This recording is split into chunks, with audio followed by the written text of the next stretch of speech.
Thank you, Alderman Curtis. Always a pleasure to be here in your ward. And good afternoon, everyone, and thank you for being here. Let me also recognize the other leaders that are here.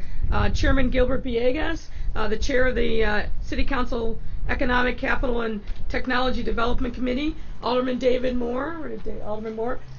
You're hiding in the background, man. Chicago Department of Transportation Commissioner Gia Biaggi. Assets and Information Commissioner David Reynolds. Chicago Federation of Labor President Bob Ryder. Public Building Commissioner Chief of Staff Lori Lightfoot. Chicago Cook Workforce Partnership CEO Karen Norrington Reeves. City Budget Director Susie Park. Marty Durkin of Operator 150. Hire 360 Director of Workforce Development China Hampton. And Ricky Birdsong from Sanchez Construction. Today is a phenomenal day in our city, and our latest step in our mission to deliver the investments, jobs, and resources our residents have been waiting for far too long. Ever since I became mayor, one of my highest priorities has been to create a Chicago where residents aren't preordained by their zip code. To reverse the trend of investing here and not there, it became immediately clear to me that Chicago would need to become a city of first, creating programs and launching initiatives that were the first of the kind in Chicago or even the nation's history to deliver supports to our residents. That's why under my administration, we've done a series of first ever investments. Neighborhood investments focusing on revitalizing areas of our city, and particularly the south and west sides, to make sure that all those residents were getting their fair share of city resources. That's why we became the first city to publish a comprehensive economic recovery plan detailing our pathway out of the pandemic. Why we become the top large city in vaccine distribution and efficiency and equity. And why we are here today to unveil the Chicago Works Capital Plan, our city's first multi-year, multi-billion-dollar infrastructure initiative in decades. We aim to address neglected infrastructure through a data-driven, needs-based approach.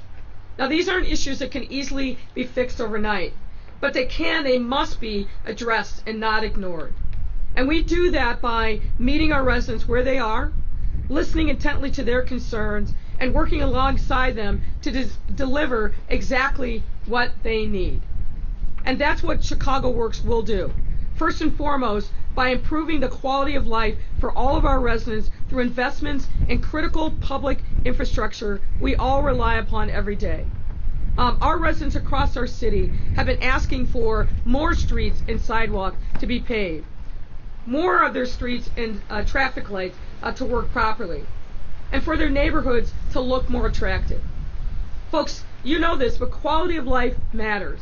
And our new capital plan will be more systematic in making sure that we address those needs that we hear from our residents and our local elected officials. That's why Chicago Works will make investments in a number of projects that will, among other things, resurface 75 miles of arterial streets annually, starting with Dawes Park today, which is almost double the number of arterial streets we've typically resurfaced in a year. Resurface 1,240 residential blocks annually, which is 500 blocks more than the number that were typically resurfaced in a year. Complete the funding for 23 bridge replacements and 37 bridge repair projects, critically important. And fund the creation of new green alleys, which will improve drainage and sustainability in each of our communities. And completely replace 300 blocks worth of lighting infrastructure. Repair sidewalks to increase accessibility and public safety, and further enhance our Vision Zero pedestrian safety projects, which works to make our streets safer by bringing together the policies, partnerships, and technologies that prevent death or serious injuries from traffic crashes. And fund 24 streetscape projects to beautify our communities, including those in our Invest Southwest neighborhoods, like 79th Street in Auburn Gresham, which is right next to where we are now. And renovate and upgrade public facilities such as libraries, firehouses, and clinics, and much more. In addition to addressing decades-long backlog of infrastructure needs, Chicago Works will also put thousands of our residents back to work with well-paying jobs. Chicago's also always been a city that prizes working men and women.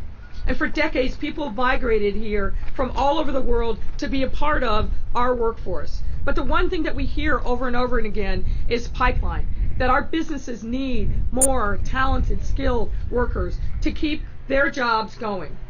And right now, with our post-COVID recovery coming right around the corner, Chicago Works will set the stage for the next wave of new workers from near and far.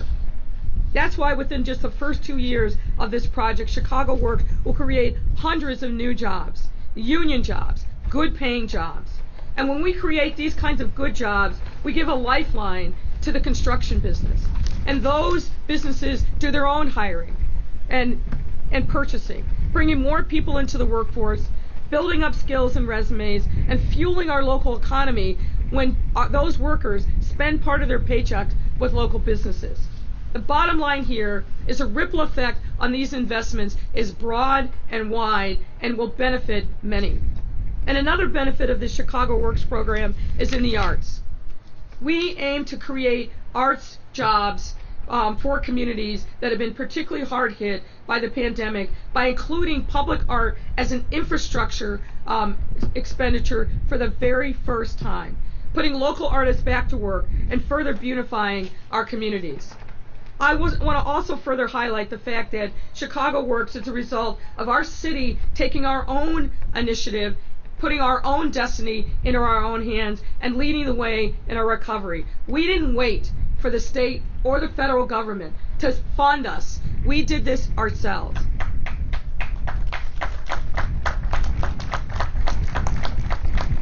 And let me further add that everything that flows from this program is a result of the Chicago City Council members who champion the need to build up this program as important for their residents. And I want to thank those members of the council who voted their support for this program during last budget cycle, through whom are here today. Chairman Villegas, Alderman Curtis, and Alderman Moore. And there are many others who understood that we had to take our own destiny into our own hands and start rebuilding our infrastructure. So thanks goes to also our friends in organized labor who also work alongside of us to champion this capital plan. And Bob Ryder of the CFL, Marty Durkin from the operators, and a number of other labor organizations work with us to conceive this program and then lobby the City Council as to why it was important to put their members back to work. So thanks also goes to our friends in organized labor. Chicago Works will deliver the infrastructure investments and jobs our residents need right now. By using Chicago city dollars, Chicago Works will generate the transformative change that our residents have waited for and deserve. Allow us to also place a high priority on contracting opportunities for minority and women-owned and local-owned businesses, and allow us to acquire that at least half of the staff hired for most of these projects will live in the city of Chicago. We love the Hoosiers, but we love our people better, and we want to put our people back to work. While we are hopeful that state and federal support is on the way, we are incredibly proud to launch yet another catalytic, first-of-its-kind investment that will address our city's deep-rooted systemic inequities and ensure our city's prosperity for years to come. Taken together, each of these impacts in Chicago Works will allow our residents to support their families, grow their businesses, have a better quality of life, and remain in their neighborhoods to see these investments truly come to life. So with that, I will now welcome Chairman Villegas to the podium to say a few words.